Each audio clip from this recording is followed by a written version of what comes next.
What's up, guys? So this is the October update, and you can notice I got some different tires.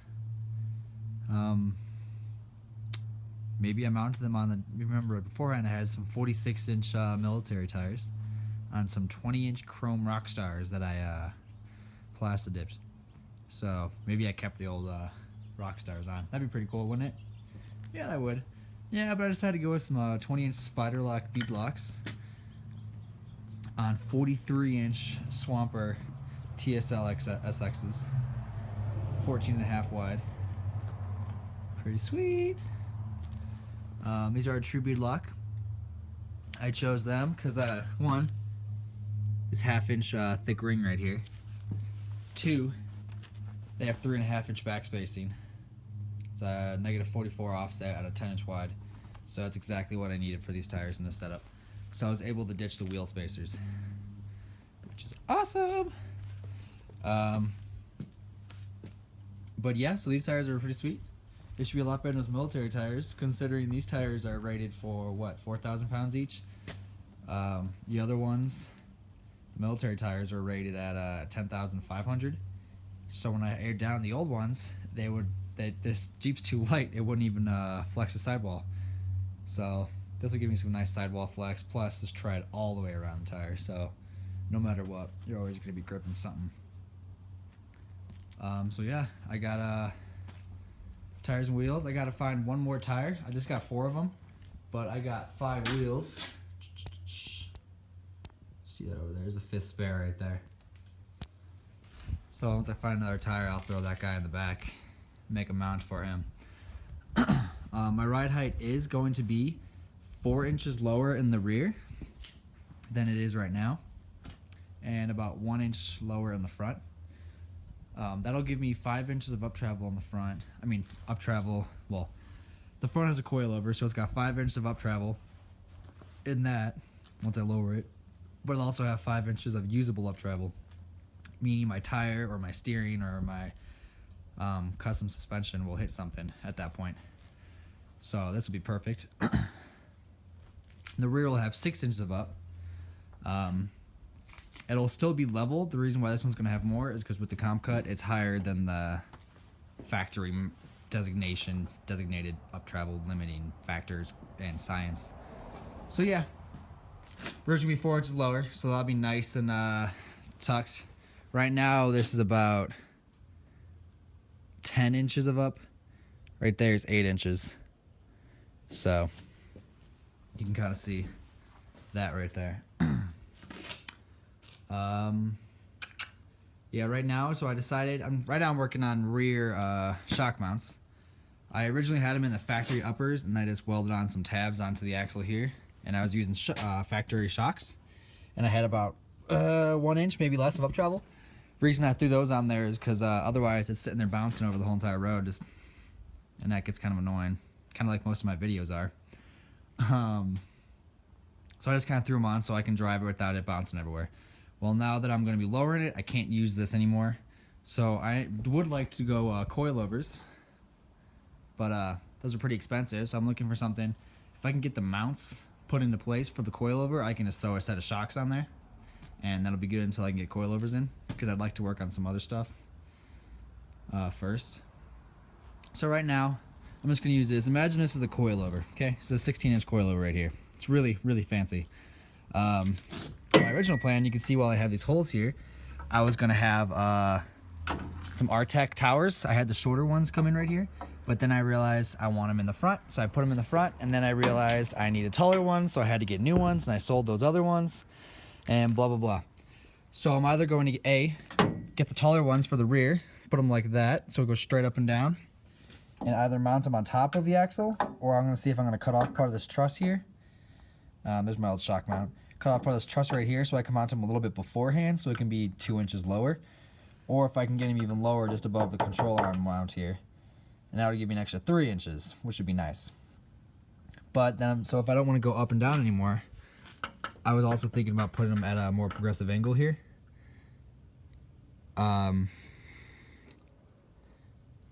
Yeah, so something like that. Either get another tower, or I'm just gonna. My other option is just take some DOM tubing cut a piece in half. So it's a circle right there, run 2 bars up to this guy right here, and then run the mount off of this. So the main stress is off those guys, not on the bar. That's just kind of there to hold it. And the mounts will be based off of those 2 and that one, so it's all 3, so it'll be super strong. Then run a detachable tube going across there between each of the towers for lateral strength.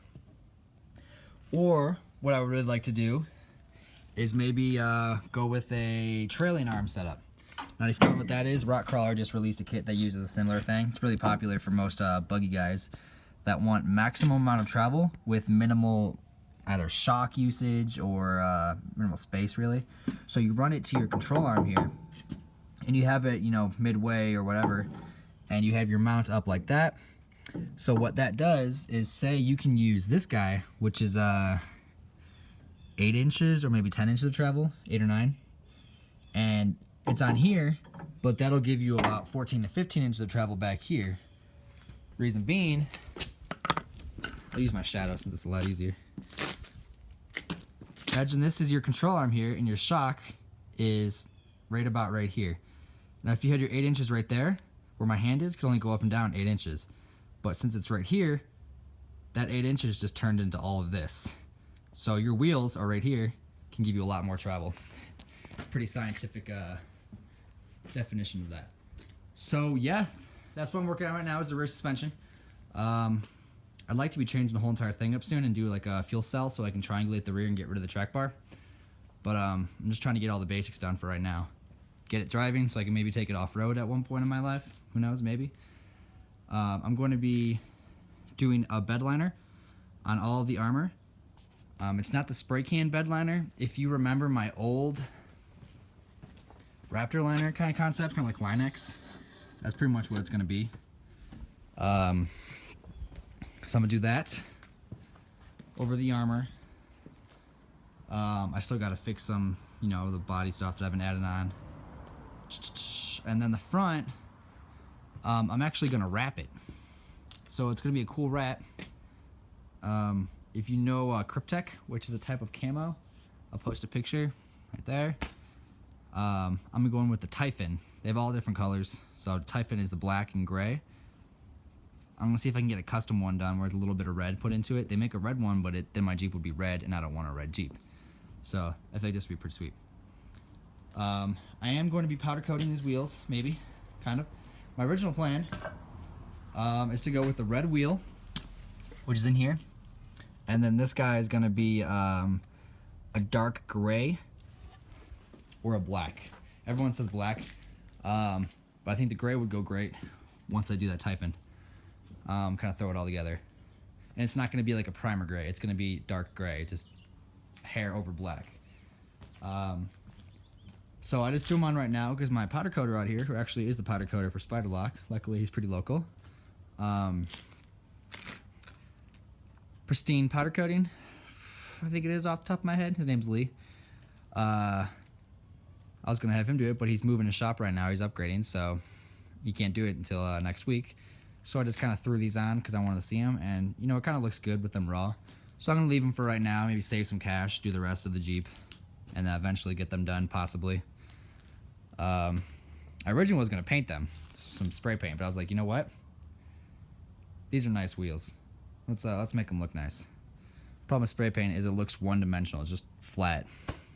So powder coat, I can get some metallic put into it, and it looks pretty thick, or deep rather. So yeah. So rear suspension is up next. Powder coating this stuff. I mean, not powder coating. Bed lining this crap. Figuring it out. Really got to figure out some of these shock mounts. If I'm gonna do it up and down like that or like that. So if you guys have any suggestions, you know, let me know. I'm all for it. I'm trying new things. I even looked at how to do some cantilever stuff. There are a couple companies that do that. It's the same concept as trailing arms, where you can use a smaller shock and give you a maximum amount of travel. Because I have enough room for it. Just got to make one up and all this stuff. So we'll see. If you have any suggestions, comment them below, guys. I still have to finish the cage. I still only have that one frame mount right there. I got to add the fronts, and I got to add the rearmost, and then I want to add one coming down from this guy down to the frame. Then I also got to cap these guys off here. I'm gonna be doing like a horned pointed kind of one, and it'll still work with the factory windshield, which is super cool because I kept it so low and have it bent so far back. I can still fit all the factory stuff over it, which means a hard top can go over it if I needed to. Soft top, I have to get a custom one made, but I'm okay without a soft top. My spiderweb shade does the job. I'm also gonna be doing a hood louver. I said that last video, but again, haven't done too much because these tires and wheels aren't all that cheap. So I gotta start saving my pennies again. And that's pretty much it, guys. This video actually ended up being kind of long, but there's a lot to talk about. So if you have any comments or questions, put them below in the comment section, right down there. As always, I'll do my best to get back to you guys.